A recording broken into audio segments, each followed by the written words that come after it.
آج میں اپنے بیٹوں کو آزماتا ہوں کہ ان میں سے کون زیادہ ذہین ہے۔ عجب، سبطین اور نزاکت، تینوں ادھر آؤ، میری بات سنو۔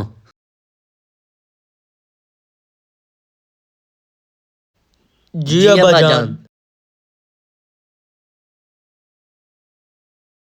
یہ لو، یہ تم لو، اور یہ تم لو۔ ابا جان ان کا کیا کرنا ہے؟ ان کو ایسی جگہ جا کر کھاؤ جہاں تمہیں کوئی نہ دیکھ رہا ہو، اور جو یہ کرنے میں کامیاب ہو گیا اسے میں انعام دوں گا۔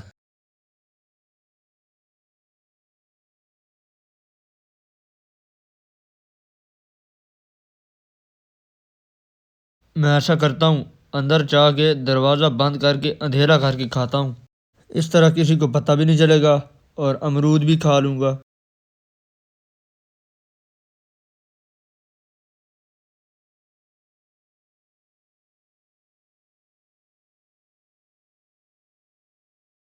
یہیں جنگل میں بیٹھ کر کھاتا ہوں، یہاں مجھے کسی نے دیکھنا بھی نہیں ہے۔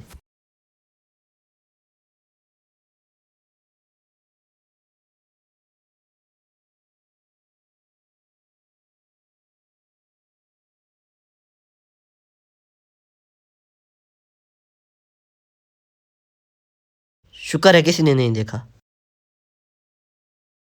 کہاں جاؤں؟ یہاں تو کوئی ایسی جگہ نہیں ہے جہاں میں چھپ کر امرود کھا سکوں۔ ہاں، میں لوگوں سے تو چھپ کر امرود کھا سکتا ہوں، لیکن میرا اللہ تو مجھے دیکھ رہا ہے۔ چلو میں پھر ابا جان کے پاس جاتا ہوں۔ اور سبطین ادھر آؤ۔ جی ابا جان۔ کیا تم امرود کھانے میں کامیاب ہو گئے؟ ہاں ابا جان، میں نے امرود کو جنگل میں جا کر ایک درخت کے پیچھے بیٹھ کر کھایا ہے، اور مجھے یقین ہے کہ مجھے وہاں کسی نے نہیں دیکھا ہوگا۔ اچھا ٹھیک ہے۔ اور عجب، تم ادھر آؤ۔